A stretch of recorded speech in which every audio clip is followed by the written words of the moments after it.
Salute सलामी।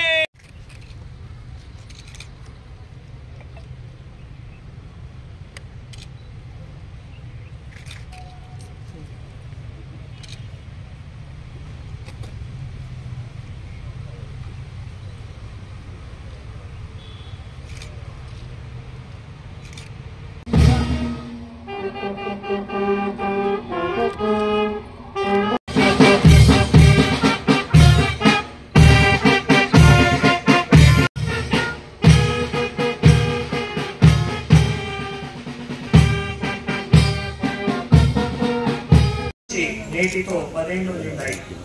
ఈరోజు రాష్ట్రమంతటా దశాబ్ది వేడుకలను వైభవంగా జరుపుకుంటున్న ఆదిలాబాద్ జిల్లా ప్రజలకు శుభాభినందనలు.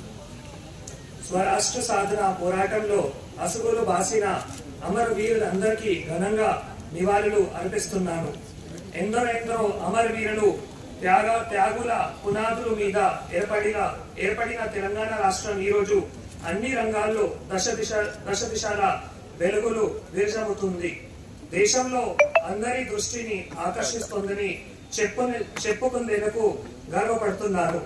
ఈ సందర్భంగా అమరుల కుటుంబాలకు, ఉద్యమకారులకు, స్వరాష్ట్ర సాధన పోరాటంలో పాలుపంచుకున్న చిన్న పెద్దలందరికీ పేరు పేరున ప్రణామాలు. తెలంగాణలో ఇప్పుడు ప్రజాపాలన కొనసాగుతుంది. డిసెంబర్లో అధికారం చేపట్టిన ప్రభుత్వం ప్రజల ఆదేశాలు, ఆకాంక్షలకే పెద్దపీట వేసింది. తెలంగాణ ప్రజలు కోరుకున్న అసలు సిసలైన మార్పులకు శ్రీకారం చుట్టింది. అటు పరిపాలనలో పారదర్శకతతో పాటు ప్రజలకు జవాబు వారిగా ఉంటే ప్రజాస్వామికి వాతావరణాన్ని నెలకొల్పింది. ముఖ్యమంత్రిగా శ్రీ రేవంత్ రెడ్డి గారు డిసెంబర్ 7వ తేదీన అధికారం పగ్గాలు చేపట్టిన నాటి నుంచే తెలంగాణలో అసలైన స్వేచ్ఛ, స్వాతంత్ర్య వాతావరణం వెలివెలిసింది.